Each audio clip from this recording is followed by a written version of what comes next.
La base arrière, c'est un élément important du chantier parce que ça nous conditionne fortement sur l'atteinte des objectifs de la nuit. Les agents qui sont prévus de jour déchargent le train, donc les matériaux, les produits déposent, rails, ballast, traverses. Et nous, on reconditionne, c'est-à-dire on remet les bonnes traverses qu'on doit remettre en voie, les rails et du bon ballast qu'ils ont besoin la nuit pour travailler. Le briefing, c'est une opération qui est essentielle et obligatoire avant le démarrage du chantier.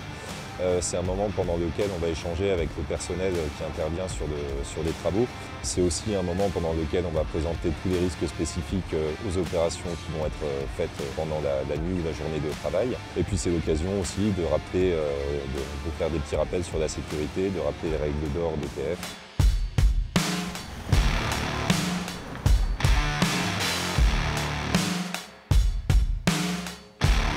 Les caténaires sont quasiment les premiers arrivés sur le chantier et dès que la caténaire est privée d'alimentation, on intervient pour la mettre hors tension, c'est-à-dire on met en place des mesures de protection électrique, c'est-à-dire la mise à la terre. Comme ça, les équipes de TF Voies peuvent travailler en sécurité sans se soucier de l'électricité qui circulerait au-dessus de leur tête.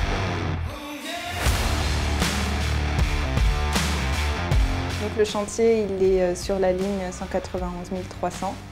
Qui est le contournement de Metz, donc c'est le contournement des trains de marchandises, des fret. Le chantier consiste en du RVB, donc renouvellement de voies ballast, sur au total 7 km qui se divisent en 3,5 km sur chacune des voies.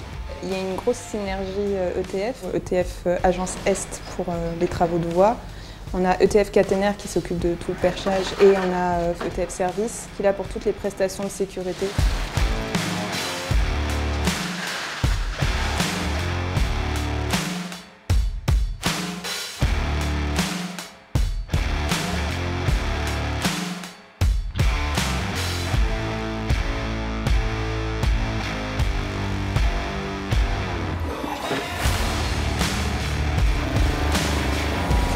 Les prestations de sécurité réalisées par ETF Service sont la conduite autonome, l'agent d'accompagnement train-travaux, les prestations agent lame et les prestations de bouclage des voies.